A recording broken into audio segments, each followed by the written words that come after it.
네, 안녕하세요. 여러분과 함께 재료과학을 52강 또는 53강까지 이렇게 진행 같이 할 조성재라고 합니다. 여러분들이 이 재료과학을 들으시는 목적이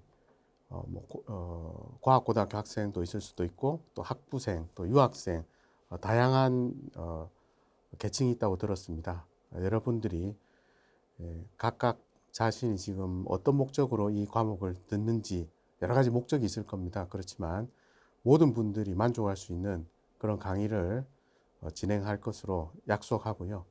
어떠한 강의보다도 가성비가 훌륭했다, 이런 느낌이 들 수 있도록 최선을 다해서 준비했습니다.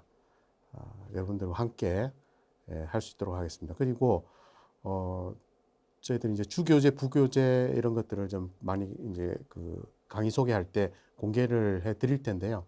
거기에 있는 내용보다 심도가 조금 높습니다. 그래서 주교재에 없는 내용들이 상당히 좀 있습니다. 그 내용에 보면은 여러분들이 이미 배워서 알고 계셔야 하는 부분도 있고요. 또 나중에 3, 4학년에 해당하는 그런 심화 과정들도 제가 재료과학 안에 함께 넣었습니다. 그래서 여러분들이 충분히 이해하시고 수박 겉핥기식으로 배우시는 그런 것과는 다르게 준비를 할 테니까요. 그리고 많은 강의들을 이미 좀 녹화를 했습니다. 그래서 전 나름대로도 최선을 다했고, 그래서 여러분들 보시고 만족하실 걸로 그렇게 생각합니다. 각 강의마다 복습 철저히 하시고 그렇게 하시면 여러분들이 어떤 그 내용보다도 여러분들이 만족하시고 또 향후에 다른 전공 과목들을 배우심에 있어서 재료공학도 또는 화학공학과 또는 금속공학과, 신소재공학과 이런 분들 들으실 걸로 생각이 되는데요. 다른 과목 배우실 때도 많은 도움이 되는 기초과학이 될 수 있도록 하겠습니다. 자, 그러면 실러버스라고 해서 이제 강의 소개를 드리면은요. 전체는 지금까지는 제가 이제 52강의를 생각을 하고 있습니다. 하고 있는데 지금 제가 준비를 하고 녹화를 같이 하고 있는 부분이 지금 요쪽에 해당 12장, 11장 요쪽을 하고 있는데요. 이쪽에서 한두 강이 더 생길 수도 있고요. 그래서 52강에서 54강 정도가 될 것으로 그렇게 생각이 됩니다. 각 단원마다, 강의마다 예제풀이를 하는 과목이, 강이 있고요. 또는 그런 것 없이 그 한 단원을, 한 챕터를 다 모아서 문제풀이를 하는 그런 강의도 있습니다. 그래서 여러분들이 거기에 맞게끔 그렇게 하시면 되고요. 그런데 이제 강의마다 하고 마지막에 문제풀이를 하는 강의를 말고 모아서 문제풀이를 하는 것은 왜 그렇게 하겠습니까? 당연히 그 챕터, 뭐 4장이면 4장, 3장이면 3장 이렇게 챕터를 모두 공부를 하시고 난 뒤에 그 문제를 푸는 게 좋겠다고 해서 그렇게 준비를 한 거거든요. 그러면 여러분들도 그 강의, 예를 들어서 이 챕터 2와 챕터 3는 그렇게 준비가 돼 있습니다. 그 8개 강의와 11개 강의가 끝나고 난 뒤에 7개와 10개가 끝나고 난 뒤에 문제풀이 강의 1시간씩 들어 있거든요. 그것은 그냥 여러분들이 저하고 같이 문제를 푼다고 생각하고 듣고 하시지 마시고 미리 그 강의 문제를 한번 풀이를 해보세요.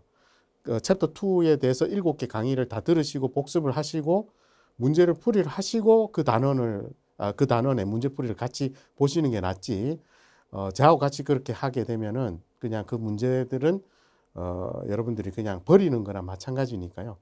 중간고사다 이렇게 생각을 하시고 해보시면은 많은 도움이 될 겁니다.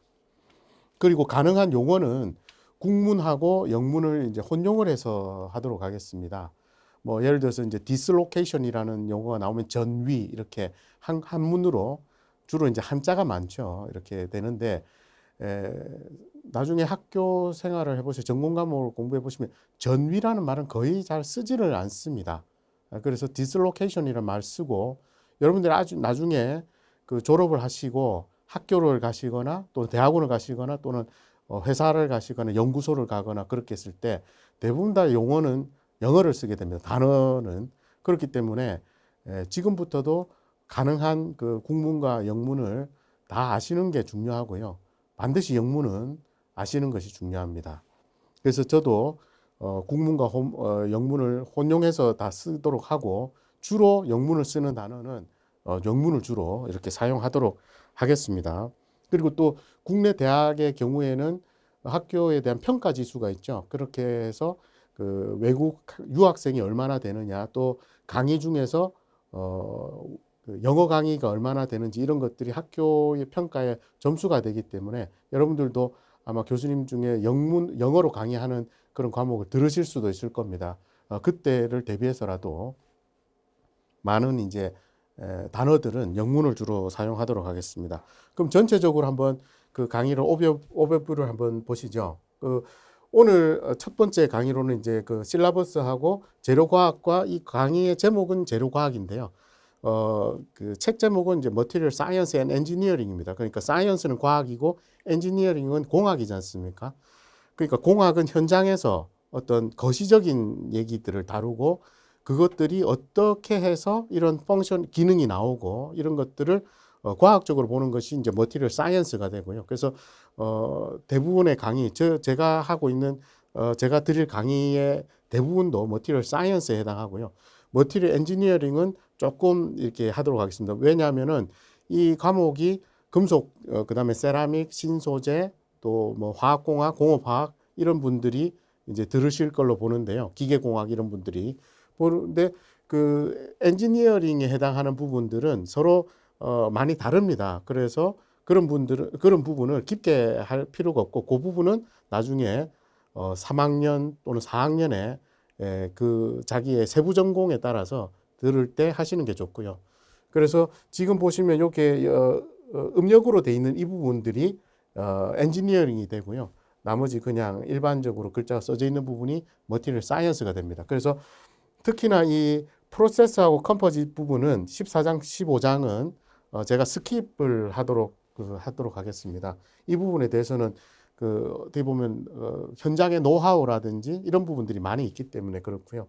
나머지 뭐 변형이나 파괴 이런 부분들은 뭐 제가 다 하도록 하는 거니까요.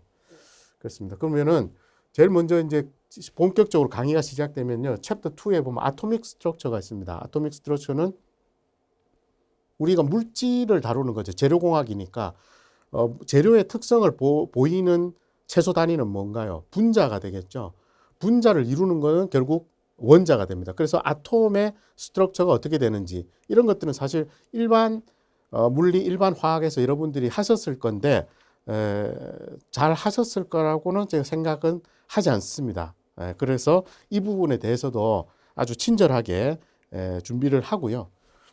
그 다음에 아토믹 스트럭처를 보시면 상당히 강의 내용이 많습니다. 전체 52강, 54강 중에서 이 챕터 2와 챕터 3를 합치면 지금 19강, 거의 뭐 한 40% 이상을 차지하지 않습니까? 그래서 이게 굉장히 기초적인 내용이고 그 부분에 대해서 이제 많이 탄탄하게 다뤄야 됩니다. 그런데 일반적으로 보면은요, 재료과학을 여러분들이 학교에서 배우실 때는 여기 있는 내용들이 이런 데서 이렇게 처음 나오게 돼요. 그렇게 되면 조각조각을 배우게 된단 말이죠. 그래서 이때 모르는 상태에서 수박 겉핥기식으로 뭐 슈레딩거 방정식을 여기서 한다든지 뭐 이렇게 돼버리면 나중에 기초가 이제 튼튼하지 못한, 종합적으로 배우지 못했기 때문에 부분적으로 한단 말이죠. 그래서 이 부분을 배울 때는 아는데 나중에 전체적으로 물러나서 보면 모르고 이렇게 되니까 제가 이 부분에 대해서 굉장히 임팩트 있게 강의에 대해서 굉장히 인텐시브하게 준비를 했습니다. 그래서 2장, 3장을 여러분들이 하실 때 굉장히 열의를 가지고 하셔야 되고요. 그래서 2장에 대해서 할 때 보면 이제 현대 물리 내용이 많이 들어갑니다. 퀀텀 미케닉스, 그러니까 우리말로 양자역학이죠. 퀀텀 미케닉스의 내용들이 많이 들어가 있고 이제 3장은 본격적으로 고체가 됩니다. 그러니까 아토믹 스트럭처에서 이제 고체가 되는 거죠. 그 고체의 배열은 어떻는지 이런 것들을 다루게 됩니다. 그래서 어떻게 쌓여 나가느냐, 그리고 그 쌓여 나감이 어떤 특성을 보이느냐 이런 것들을 다루는 게 이제 3장이 되는 거고요. 4장은 이 폴리머입니다. 폴리머는 여기 3장에 보시면은 메탈, 세라믹, 그다음에 폴리머 이렇게 순서가 되어 있는데 재료는 이렇게 세 가지로 나눌 수가 있겠죠. 금속과 금속 산화물 또는 다른 종류의 세라믹도 있는데 그런 산화물 계열 또는 이제 유기물인 폴리머 이렇게 세 종류가 있겠죠. 그것에 대한 얘기가 나옵니다. 그런데 이 내용들이 여기 보시면 13장에 또 메탈, 세라믹, 폴리머가 또 나옵니다. 그래서 저는 폴리머를 이쪽에서 폴리머에 대한 얘기를 다 여기 있는 내용까지 올려서 여기서 하고요. 여기에서는 주로 이제 합금에 대한 얘기를 하도록 하겠습니다. 그래서 폴리머는 이 내용이 이까지도 이렇게 합쳐져서 다룰 때 한꺼번에 이렇게 하는 걸로 그렇게 하겠습니다.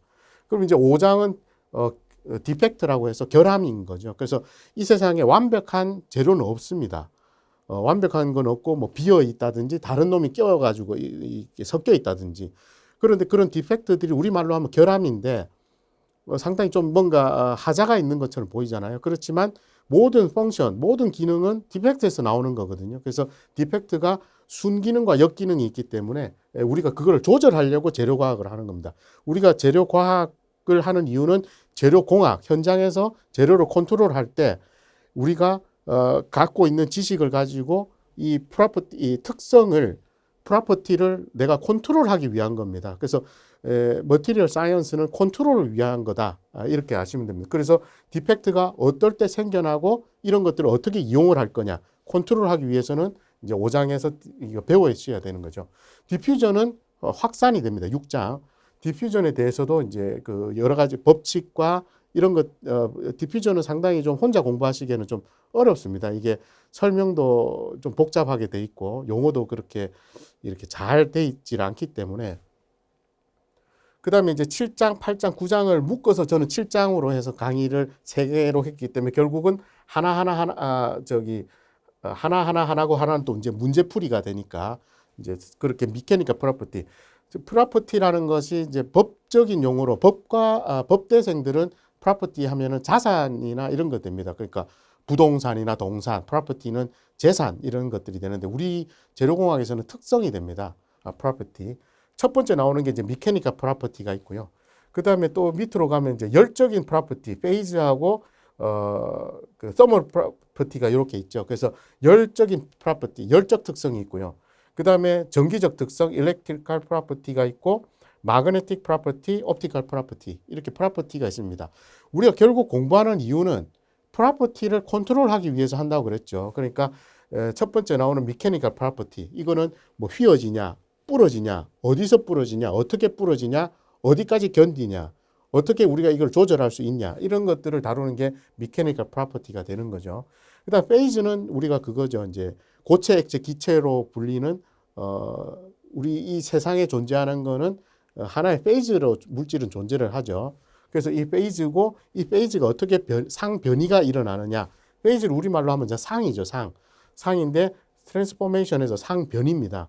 그래서 상변이가 어떨 때 일어나고 왜 일어나는지, 그리고 그렇게 일어날 때 우리가 조절할 수 있는 거는 어떤 것이 있는지, 이런 것들을 배우는 게 이제 열적인 거죠.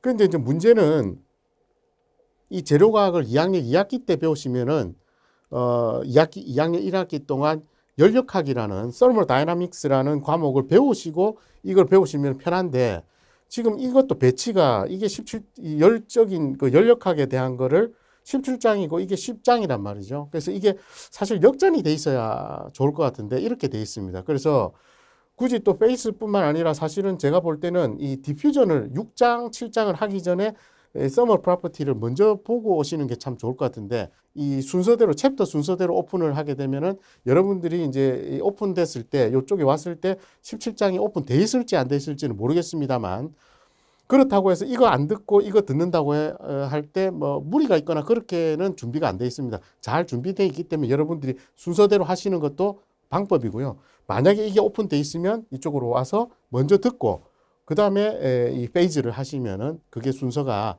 잘 맞을 것으로 그렇게 보입니다. 그 다음에 이제 일렉트리컬 프로퍼티는 뭐 우리가 아는 그 오hm 법칙부터 시작해서 그 다음에 반도체까지 이 전자의 고체 내에서 전자의 거동 이런 것들 다루는 게 일렉트리컬 프로퍼티고요. 그 다음에 이 서머 프로퍼티는 제가 열역학이라고 말씀드렸고, 마그네틱 프로퍼티는 이제 자기적 특성인 거죠.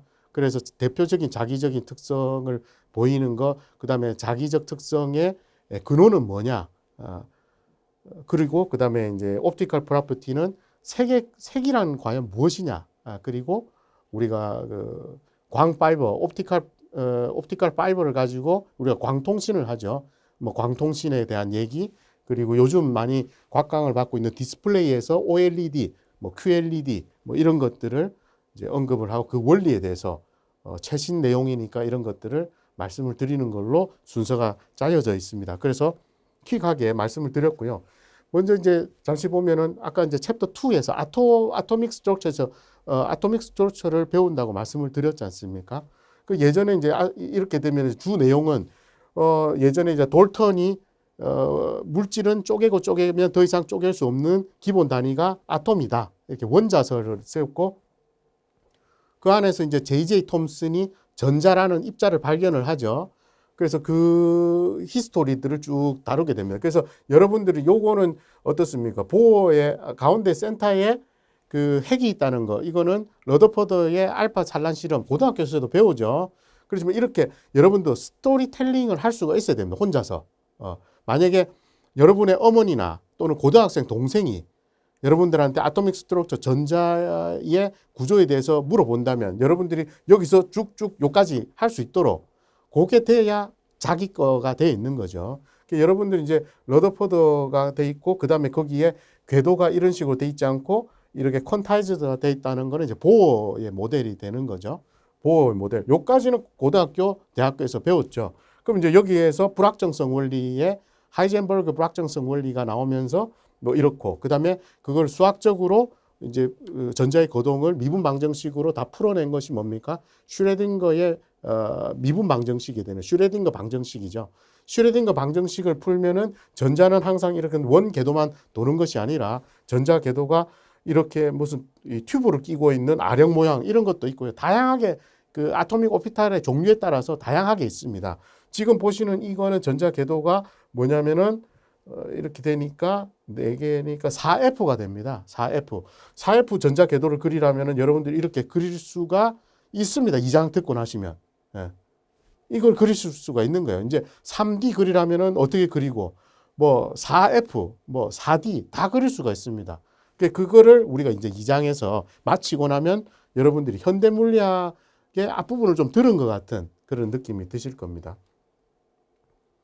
그리고 이제 퀀텀 미케닉스를 보시면은 뭐 여러 다른 아주 그 유명하신 분들이 많지만 대표적으로 이 6분의 업적을 배우면은 우리가 재료공학을 하는 데 있어서 퀀텀 미케닉스에 이제 문제는 없는 거가 되겠습니다. 그래서 막스 프랑크의 우리가 이제 흑체 복사에 관한 거죠. 거기서 프랑크 상수가 유도되는 거고 아인슈타인은 뭐 상대성 이론은 있지만 그 내용은 우리 재료에서는 다룰 내용이 별로 없어서 제가 광전 효과에 다루는 거죠. 광전 효과에서 그 워크 펑션이 나오고 거기에서 프랑크 상수가 나오는데 여기서 나오는 것과 여기서 나오는 것이 숫자가 같습니다. 그래서 이 입자라는 것들이 이제 증명이 되고 그 다음에 닐스 보어의 수소 원자에서 콘타이즈 되어 있는 수소의 에너지와 그리고 반지름과의 관계 이런 것들을 이제 배우시고요.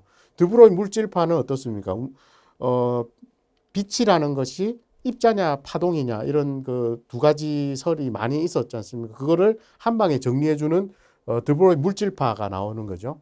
이 물질파가 나오고 그다음에 이분들이 동시대에 사시던 분이기 때문에 같이 사진 찍어 놓은 것도 있고 그렇습니다. 그런 것들도 다 소개를 드리고 드브로이를 이런 그 과학계에 데뷔시켜 준 사람이 누굽니까? 한눈에 알아보고 아인슈타인이죠. 이런 그 과학사에 대한 얘기도 좀 나눠드리고 그렇게 하겠습니다. 하이젠버그 불확정성 원리는 이 식을 두 가지로 표시할 수 있죠. 이것들에 대해서 어떤 의미가 있는지 이런 것도 뭐 예제풀이에도 다 담아서 설명을 드리고 있습니다. 그리고 슈레딩거 방정식은 처음 보시죠. 이런 거 딱 보시면은 내가 이런 걸 어떻게 하냐. 나중에 이거 여러분들이 그냥 쓰실 수가 있습니다. 저하고 같이 3장, 2장, 3장 하고 나면 이거 쓰실 수가 있어요. 왜냐하면은 이 슈레딩거 방정식도 종류가 두 종류입니다. 타임 텀이 들어가 있는 게 있고요. 타임 텀이 안 들어가 있는 게 있습니다. 그래서 타임 디펜던트, 타임 인디펜던트라고 하는데 이 슈레딩거 방정식은 도대체 뭐 하는 식이냐. 그리고 이런 것들을 어떻게 유도를 하느냐. 다 같이 다 합니다. 다 하고 그거를 풀이를 다 하고 그리고 수소 모델에 적용을 해서 아까 말씀드린 앞장에서 전자구름도 같이 그려보고 그리고 전자구름을 그리는 것도 하고 그려져 있는 걸 보고 어떤 아토믹 오피탈이라는 것들 같이 얘기도 하고 그런 시간을 갖습니다. 그래서 현대 물리를 그냥 저하고 한다고 생각을 하시고, 그런데 이거를 왜 하느냐? 왜 이 주 교재의 범위를 벗어난 건데 이거 왜 하느냐? 뒤에 나옵니다. 제가 아까 말씀드렸다시피 재료과학을 보다 보면은 찔끔찔끔 퀀텀 미케닉스가 나와요. 그러다 보면 찔끔찔끔 하다 보면 이게 종합적인 자기 지식이 되지 않거든요. 그래서 한 방에 모아서 앞부분에서 그렇게 하도록 하겠습니다. 원래 이 강의 시작하고 이러면 초반에는 굉장히 열의가 강하지 않습니까? 네, 그때 빡세게 하시고 뒷부분에는 주로 이제 터는 거, 이렇게 터는 것만 모아놔서 하면은 여러분들 굉장히 공부하시는데 편리하실 겁니다. 그리고 3장에 이제 주로 3장도 그렇고 4장에 메탈 세라믹 폴리머 스트럭처에 대해서 배우십니다. 그러면 주로 이제 메탈이 가장 간단한 거다 보니까 메탈은 이렇게 그 스티로폼에다가 이쑤시개를 꼽은 이런 그 구조에 대해서 지금 요거는 뭐냐면 다이아몬드입니다. 이게 동그라미가 다 탄소라면 이건 다이아몬드거든요. 이건 뭐냐? 다이아몬드입니다. 그래서 얘도 다이아몬드고 얘도 다이아몬드. 그래서 이거를 이렇게 돌리면 이 모양이 나오거든요. 그래서 지금 눈에 잘 안 보이실 수가 있어요. 근데 이게 나중에 다 보입니다. 저하고 같이 하면은. 그리고 요렇게 잘라놓은 게 이게 이제 탄소면 다이아몬드, 실리콘이면 우리가 반도체 실리콘 웨이퍼가 되는 거죠. 뭐 그렇습니다. 이런 것들. 그리고 이런 원자들이 있을 때 이 군데군데 보면은 좀 빈 자리가 있을 수가 있죠. 그런 자리에는 누가 들어오냐면 불순물들이 합금이 들어온단 말이죠. 그래서 어떤 자리에 어떤 크기의 빈자리가 있는지, 그런 빈자리의 크기의 사이즈를 계산하고 그런 게 몇 개가 있는지 뭐 이런 것들을 보는 그런 계산들을 하게 됩니다. 그리고 지금 보시는 거는 이 벤젠입니다. 벤젠. 이 폴리머도 이제 제가 그 폴리머의 그거는 밑에 있던 그 내용까지 위에 다 올려서 한다고 말씀드렸지 않습니까? 이 폴리머를 이거 할 때 벌써 지금 아토믹 이 오피탈이 배웠어야 이걸 이해를 하거든요. 그래서 이제 왜 전자구름이 이렇게 생겼고 이것들이 왜 이렇게 디로칼리제이션이 되는지, 그리고 이런 것들이 어떤 특성을 보이는지 이런 것들을 이제 또 차례로 배우시고요. 5장의 디펙트는 아까 말씀드린 대로 이 그냥 순수하게 자기들만 있는 것이 아니라 빈자리가 생겨난다든지 약간 좀 빈 공간에 누가 남이 끼어든다든지, 안 그러면 자기 자리에서 남이 들어오면서 뺏기고 이렇게 치환형 그 불순물이 있을 수도 있고요. 여러 가지가 있을 수 있습니다. 그리고 지금 이게 이제 파란색, 빨간색이다 보니까 그림 여러분들은 뭐 그 화면이나 그 같이 나가는 PDF에서 보시면은 뭐 잘 보실 수 있겠습니다만은 이제 이런 것들이 점 디펙트라고 하면은요. 선 디펙트가 있겠죠. 이런 것들이 그냥 줄줄이 디펙트가 되는, 그래서 이런 면들이 엑스트라, 그러니까 추가적인 하프 플레인들이 이렇게 들어와 있는 이런 것들을 우리가 이제 디스로케이션이라 부릅니다.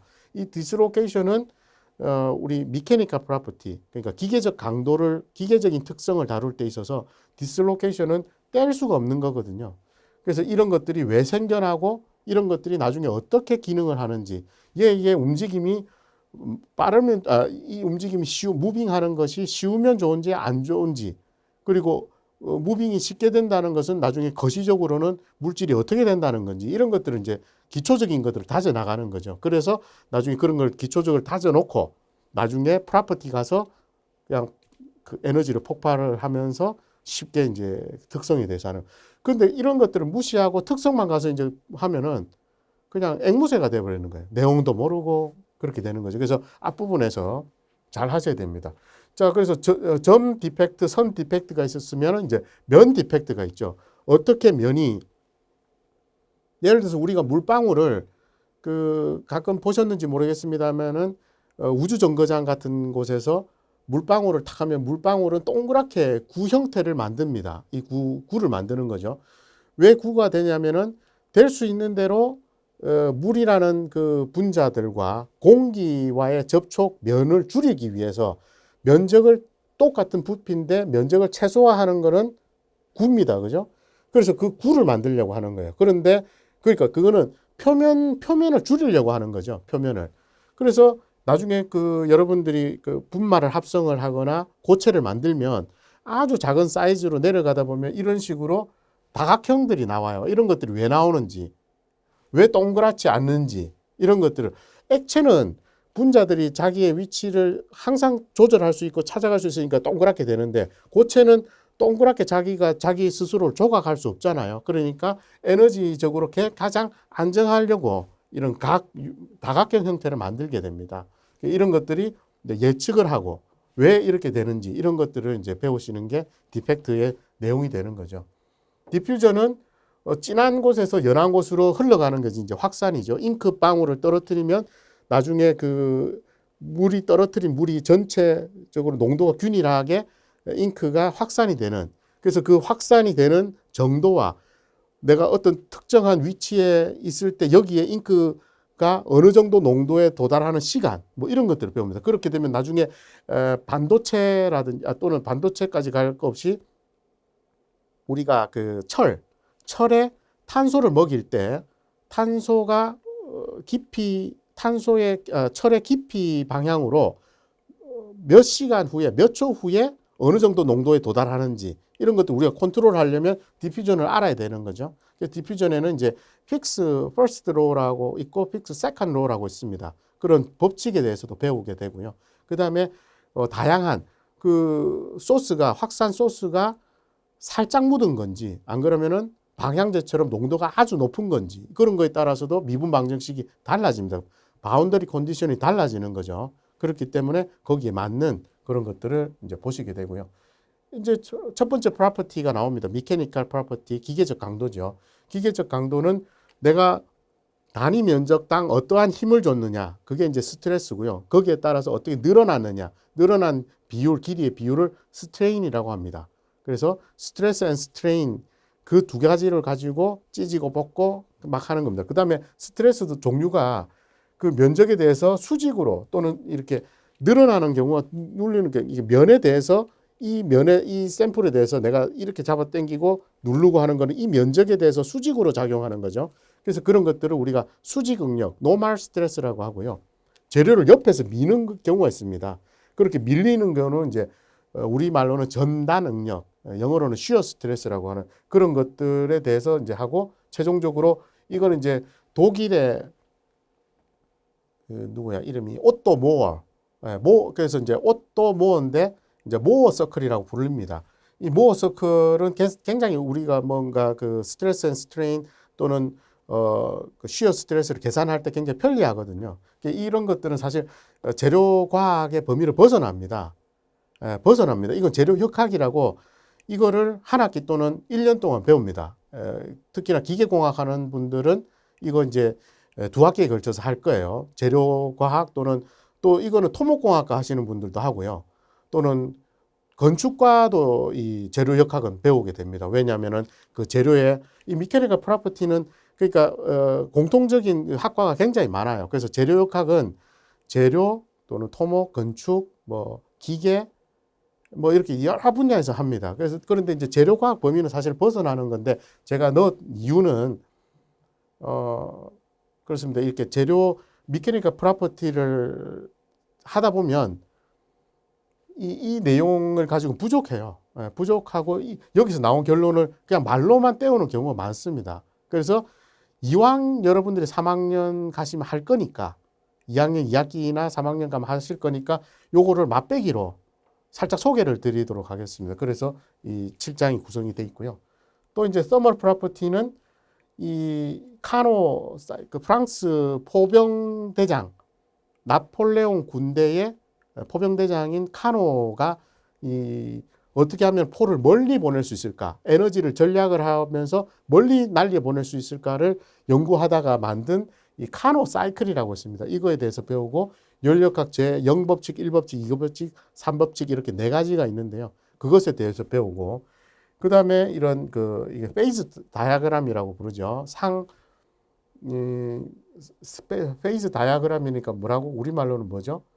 그러니까 한국말로는 이거 페이즈 다이아그램으로 부르지, 이거를 상태도라 부르죠. 상태도. 예. 그 상태도라고 잘 안 씁니다. 페이즈 다이아그램인데 이런 것들에 대해서, 이거는 이제 물에 대한 페이즈 다이아그램이죠. 이런 것들에 대해서 배우시는 게 열적 특성. 예. 그게 열역학까지 17장에 있는 내용까지 합쳐서 말씀드리면 그렇고요. 그 다음에 이제 제가 말씀드렸던 전기적 특성, 이건 이제 주로 세마이컨덕터 얘기가 많이 나오겠죠. 세마이컨덕터의 뭐 얘기를 하다 보니까 밴드 갭이 나오고 그다음에 펄미 우리말로는 페르미 에너지 우리말 영어로 펄미 레벨이라고 그러고 펄미 에너지 펄미 레벨 펄미가 그 미국 그 저기 그 과학자 이름이죠. 펄미 연구소도 있지 않습니까? 예. 펄미 에너지를 주로 이제 다루면서 그 이렇게 전련체, 반도체, 그다음에 금속 같은 이 전도체, 예. 인슐레이터, 컨덕터 이런 것들을 이제 왜 나오느냐 밴드 가지고 설명을 하고 그럼 이런 것들을 어떻게 조절할 거며 우리가 반도체를 만드는 이유 이런 것들 그리고 전자의 전자가 흐르는 정도 이런 것들을 이제 전부 다 해서 Fermi Dirac Distribution이라는 것이 있습니다. 그러니까 전자가 어떤 그 분포를 가지고 전자의 자리가 어떤 분포를 가지고 있고 거기를 전자가 어떻게 채우는 확률을 곱해서 이게 전자가 흐를 거냐 말 거냐 이런 것들을 결정하는 Fermi Dirac 분포, Fermi Dirac Distribution이라는 것이 있습니다. 그거를 배울 때 그냥 그렇게만 배우는 게 아니라 우리가 공부를 하면서 재료공학 공부하면서 배우는 디스트리뷰션이 두 개가 더 있습니다. 그것까지 같이 항상 같이 하겠습니다. 그래서 여러분들이 이 강의에 그 제가 만든 이 교재는 계속 갖고 있으세요. 버리지 마시고 계속 갖고 있으면 나중에 여러분들이 다른 공부할 때도 항상 여기서 출발하시면 돼요. 이렇게 그렇게 하시면은 편리하실 겁니다.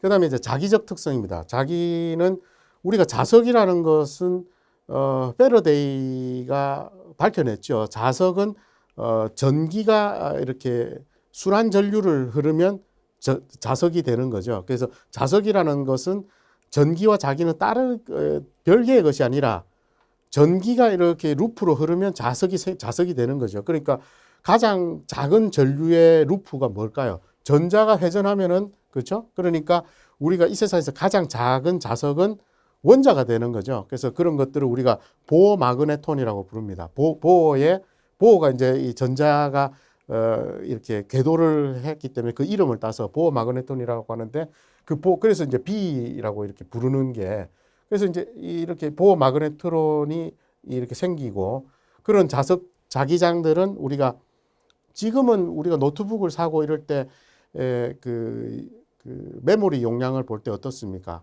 하드웨어 HDD로 안 하고 SSD로 보지 않습니까? 솔리드 스테이트 그래서 요즘은 이제 하드를 안 쓰죠. 윙 돌아가면서 하는 그게 이제 옛날에 자석체인데 그게 이런 자기장을 걸어줬을 때 자화되는 정도가 이런 히스테레시스인데 이게 히스테레시스를 이력 곡선이라고 하죠. 이렇게 올라갈 때 내려갈 때가 이렇게 차이가 됩니다. 이게 이제 여기 쌓이는 에너지가 되고 이게 좁냐 넓냐를 가지고 어떤 용도로 쓸 거냐 했는데 요즘은 그 HDD를 거의 안 쓰니까 이런 것들은 조금 구닥다리가 돼버린 거죠. 약간 그렇지만은 이런 것들을 이용을 해서 또 다른 과학들이 나오고 있는 거거든요. 그래서 그러니까 우리가 지금 텔레비전은 옛날처럼 브라운관을 쓰지 않고 전부 다 LED, LCD 이렇게 바뀌었지 않습니까? 그렇다고 해서 브라운관이 안 쓰이는 데가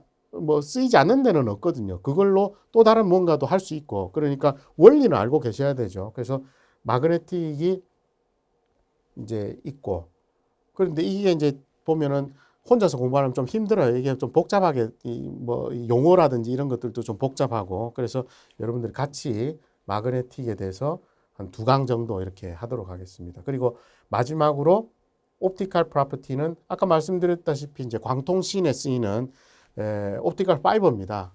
옵티컬 파이버. 과거에는 전부 다 파이버 투 더 홈이라고 해서 광통신 선이 이제 가정 내까지 다 들어와서 이런 인터넷 속도를 빠르게 한다는 것이 지난 한 20년 전에 이제 광통신이 막 시작되면서 그렇게 했거든요. 근데 파이버 투 더 홈은 거의 안 됐죠. 왜 안 됐냐면은 거의 도시와 도시 사이에 그런 것들은 이제 광통신이 깔려 있습니다. 그래서 그런 것들을 우리 척추를 백본이라고 그러죠. 등 쪽에 있는 그런 굵직굵직한 서울 부산 간, 서울 광주 간 대전간 뭐 이런 데는 우리가 이제 광섬유를 깔아서 굉장히 빠른 속도 처리를 하기 위해서 데이터를 많이 날리는 곳에서는 깔았는데 이게 왜 가정으로 못 들어왔느냐? 무선의 성장 속도가 워낙 빨랐습니다. 무선이 급속도로 빨라져 가지고 지금은 우리가 뭐 LTE 그다음에 5G 이렇게 쓰고 있지 않습니까? 벌써 무선의 속도가 엄청나 가지고 이런 파이버를 가정으로 깐다고 생각을 한번 해보세요. 그러면은 무지무지하게 이거를 까는 입장에서는 비용이 많이 들거든요. 그러니까 우리로 따진다면은 한국통신이라든지 또는 LGU 플러스, SK텔레콤 이런 쪽에서는 굉장한 비용을 써야 되는데 무선이 발전해 버렸단 말이죠. 그리고 가정 내에서는 그냥 구리선도 우리가 고속도로가 이렇게 있으면은 옆에 갓길이 있단 말이죠. 예전에는 이 갓길을 안 썼어요. 구리선에서도 우리가 이제 데이터를 더 늘릴 수 있는, 그러니까 이제 우리가 길로 표현할 때 이제 갓길을 쓴다 이렇게 하는데 이 구리선에서 통신도 굉장히 대역폭이 넓어졌습니다. 그래서 이 광통신이 활성화 안 됐어요. 예. 그래서 이제 이게 이것도 좀 찌그러진 편인 거죠. 그래서 뭐 우리는 그런 이 공학이라는 거는요, 자연과학자들은 또 다릅니다. 자연과학자는 공식 하나, 뭐 예를 들어 아까 디퓨전의 픽스 퍼스트 로우, 세컨드 로우, 뭐 이런 거 하나 남기고 죽는 거죠. 그냥 호랑이 가죽 남기고 기초과학 하는 사람들은 공식 하나 남기고 죽는 거예요. 근데 공학자들은 그것들을 이용을 해서 세상을 좀 더 편하게, 물질 만능주의는 아니지만 세상이 좀 더 편하고 인류가 좀 더 발전할 수 있는 그런 것들을 도모하는 사람이 이 엔지니어입니다. 그 엔지니어들은 이런 것들의 원리 같은 것들을 좀 습득을 해서 내가 이걸 또 어디에 쓸 수 있을까? 그런 것들을 고민을 하는 게 필요하거든요. 그래서 뭐 이런 것들도 이제 한물 갔다 이렇게 해서 안 들여다보는 게 아니라 지금도 엄청나게 백본망에서는 많이 쓰이고 있고 그렇습니다. 향후에 가정으로 들어올지도 몰라요, 또. 네, 그렇습니다. 그리고 이제 요게 이 LED입니다. OLED 해서 여러분들 디스플레이에서 굉장히 많이 쓰고, 과거에 OLED는 좀 불편한 점들도 좀 있었죠. 그렇지만 대용량으로 확장할 때 있어서 굉장히 편리하기 때문에 지금은 텔레비전이라든지 또는 우리 스마트폰의 디스플레이라든지 이런 것들 전부 다 OLED를 쓰고 있는 거죠. 그래서 그것의 원리 이런 것들에 대해서 이걸 다루면서 색이란 무엇이냐, 컬러가 뭐냐, 우리가 뭘 컬러라고 인식을 하느냐 하는 그런 내용까지 그렇게 다루는 것들을 강의 내용으로 하도록 하겠습니다. 자, 그러면은 이제 다음 시간부터 본격적으로 2장부터 출발하도록 하겠습니다. 다음에 뵙겠습니다. 감사합니다.